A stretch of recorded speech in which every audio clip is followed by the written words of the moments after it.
So the question today is, do you need a big expensive kit to be able to do videos and recordings and gigs and practice and all that kind of stuff? Or can you get by with something, not as expensive? Do you need the Pearl Masterworks like what I've got back here, or the top of the line DW kit, or the Yamaha Phoenix, or the Tama Starclassic? Am I right? You Tama guys, tell me. Um, do you need that, or can you get by with something lesser? I think you can get by with something lesser. I didn't get this until I was, I think, 47. I'm 54 now. So this was not a kit I had when I was 20. I had my very first kit was, man, it was put together with all kinds of stuff. Hang on. Matter of fact, there it is right there. That was a Kent three-piece kit. That's a snare drum that I took the bottom head off of and made into a tom, because all the kids in middle school had like 4 toms across the front, and that's what they did. They took extra snare drums and turned them into toms. There's a bass drum, you can't see it, but it was a Kent kit. And then the second part there is a Ludwig 1963 Ludwig Standard, I think is what it was. It's kind of their entry-level kit that I bought for $200. That's the summer of 1982 right there. That was my first kit, and I covered it with some kind of contact paper for a while. That was horrible. And then did some kind of a re-wrap, and it got me through high school all the way up until right before I went to Berkeley. My first complete Pearl kit that I had was a 1987 WLX World Series kit, and that was actually a good kit. And I sold it once I got married and life and all that happened in 1994, after I took it to Berkeley and then moved to Nashville with it, and I actually toured with it for 2 years and sold it 1994. And thankfully my friend Brian Lenhart contacted me a couple years ago and said, hey man, I think I have one of your old kits. And sure enough, it was the kit, because I had certain markings and cases that he got with it with my name on it.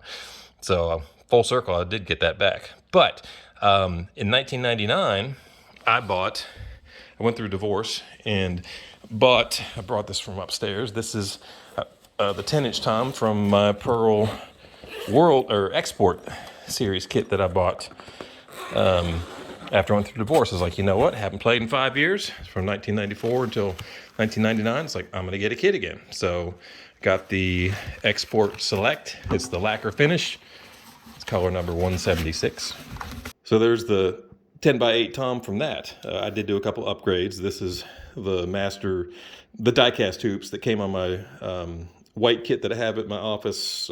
Swapped those out and took the mount off that and put rims mount on the white kit. But anyway, this is an entry-level kit. It is lacquer finish. It's not covered, but it's banged up.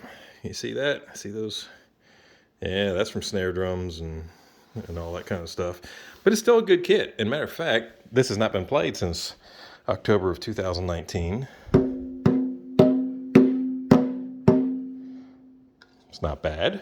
Oh, the head is the Aquarian reflector. On the bottom, I got my Revo Ebonies, and dude, that ain't bad for being stored for almost 2.5 years. What I'm gonna do is demonstrate with this and with the 10-inch from here. I'm gonna A/B them. I'm going to take this over there. I'll put this with the kit and do some recording, and you guys let me know if you think it's something that you could use. Maverick, what do you think? He don't know. Okay, so here we go, comparing the Pearl Export Select 8x10 tom with the Masterworks 7.75 by 10, basically 8x10. Different heads, I know that. Basically the bottom heads are the same, except that's clear, this is black. But just to give you the idea here, this is just through the overheads is all I'm doing right here. Then I'll turn on the other mics and let you hear this mounted up here along with this. But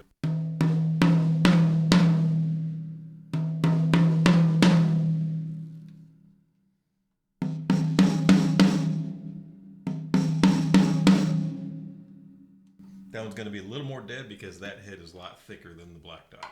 But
So there you go. What do you think?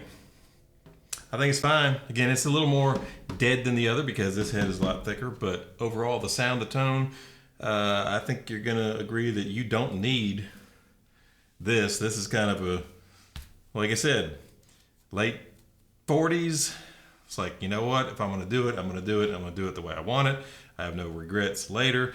But up until that point, stuff like this is good, man. You can get a lot done with an entry-level kit, tuned right, and then it comes down to mic'd right, and all that kind of stuff, EQ'd through there. But the sound by itself, just, you know, through the camera, through the phone camera, through just these things, it's good. So let me know what you think. Appreciate it.